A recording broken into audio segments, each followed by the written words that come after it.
Olá, seja muito bem-vindo ao canal Resumos de Odonto. Que bom que você chegou até aqui ao nosso canal, ficamos muito felizes em tê-los aqui. Obrigada por ter nos escolhido. Nesse vídeo, nós vamos falar a respeito da prótese total, APT. E para isso, nós precisamos saber alguns conceitos básicos para a moldagem em prótese. Mas afinal, o que é uma moldagem anatômica? O que significa a moldagem anatômica? Antes da gente falar sobre a moldagem anatômica em específico, que é o tema desse vídeo, vamos falar o que é uma moldagem. Então, a moldagem ela vai ser um conjunto de atos clínicos que visa a reprodução das formas bucais, ou seja, da característica da cavidade oral, né, a face ali do elemento de a mucosa daquele paciente, as anomalias que aquele paciente apresenta, né, palato, língua, usando materiais e moldeiras apropriadas para obter um molde das estruturas. E o edêntulo, por sua vez, ele não vai apresentar dente, então o paciente é edêntulo.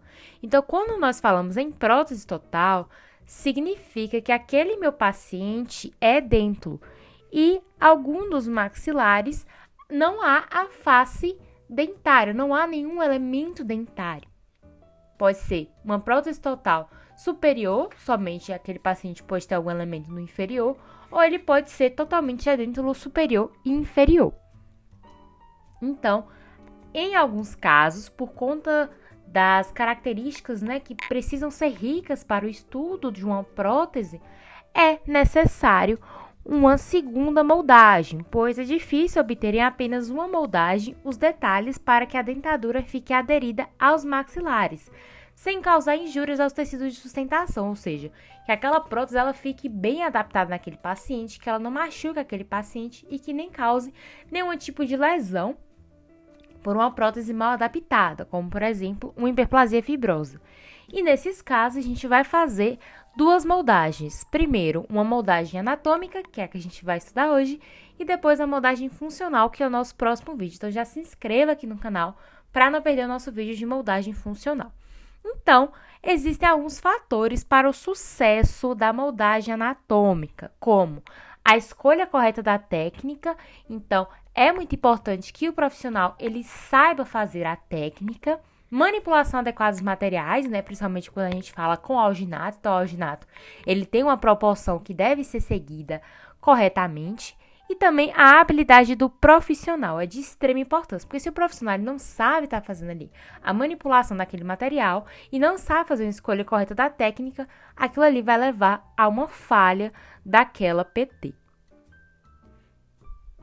Moldagem anatômica. Então, a moldagem anatômica, por si só, ela é responsável por registrar as estruturas em forma passiva ou ativa, reproduzindo, né, as formas anatômicas que estão ali naquela cavidade.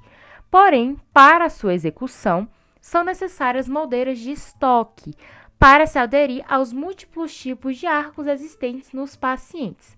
Então, quando a gente diz um paciente edêntulo, a gente vai optar por utilizar uma moldeira lisa, não uma moldeira perfurada. Um fator que a gente precisa ter muito cuidado quando a gente está fazendo uma moldagem em um paciente edêntulo é a fibromucosa, que é que essa área, né, gengival aqui, em relação onde a prótese vai estar adaptada, pois a fibromucosa ela vai ter uma deformação durante a moldagem pela ação do material. Então, dependendo da região da boca que você vai moldar, né, que o operador ele vai moldar, pode ter áreas móveis, pode ter áreas compreensíveis, pode ter áreas rígidas. Então, é muito importante que você avalie a fibromucosa daquele paciente, né, a sua boca como um todo, e optar por qual material é mais indicado para aquela cavidade. É um paciente que tem uma fibromucosa normal, é um paciente que apresenta uma hiperplasia, é um paciente que apresenta um palato pequeno. Então, tudo isso você deve levar em consideração no momento ali que você está fazendo a moldagem. Objetivos da moldagem. Então, existem alguns objetivos da moldagem que precisamos levar em consideração. Então, primeiro, é importante que haja a obtenção da reprodução da área basal, avaliando, assim, as inserções musculares que vem terminando ali na zona de selado periférico, ou seja, saber se é preciso cirurgias pré-protéticas para estar fazendo ali uma prótese naquele paciente e também obter o modelo de estudo para assim confeccionar a moldeira individual.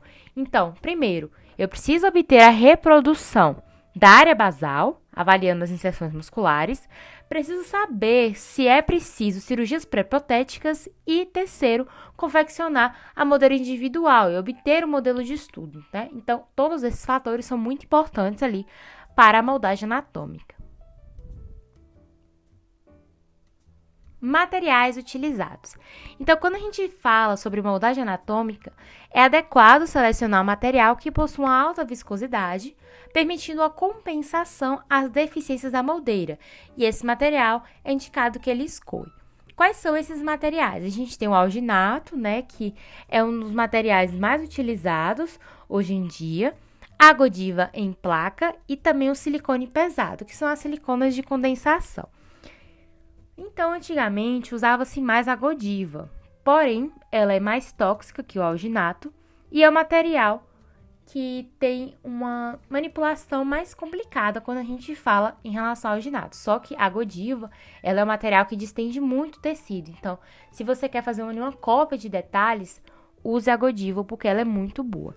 E o alginato, né, ele vem sendo um material muito utilizado pelos cirurgiões dentistas por conta da sua fácil manipulação e também, né, não é tão tóxica quanto a Godiva. E o silicone, ele é utilizado mais para casos específicos, né, digamos assim.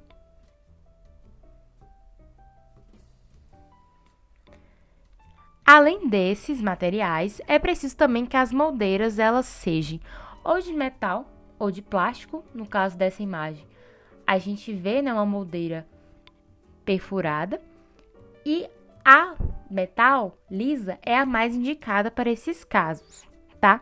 Então, é preciso se adequar aos diferentes tipos de boca e a seleção correta da moldeira é o primeiro passo para uma moldagem final com excelência. Então, se você está gostando desse vídeo, não deixe de dar o like e se inscrever aqui no canal, que isso ajuda muito a gente, tá? Então, após selecionar a moldeira, então você vai fazer o teste de moldeira no seu paciente, faz ali teste S1, S2, S3, S4, né? S que significa superior e I inferior. E opta pela moldeira que fique melhor adaptada no seu paciente.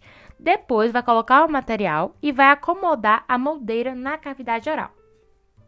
Na moldeira superior, a gente vai adaptar no flanco posterior e rotacionando de encontro a rebordo. E na moldeira inferior, iremos acomodar primeiramente na região anterior do rebordo e rotacionando para observar se houve recobrimento total, principalmente ali na área da papila retromolar. Características de um molde, né? Então, o que o molde precisa ter para ter uma excelência? Então, o molde ele precisa estar bem delimitado, né, em relação às áreas basais e às zonas de alívio. Deve-se evitar contratempo na confecção do molde de trabalho. Esse molde ele precisa servir para análise do modelo funcional e estudar o molde para construir as moldeiras individuais superior e inferior. Além disso, o modelo precisa imprimir anatomia moldada. Bom, gente, então essa foi a nossa aula. Espero muito que vocês tenham entendido. Qualquer dúvida, deixem nos comentários aí embaixo ou mande pra gente através do nosso Instagram, @canal Resumos de Odonto.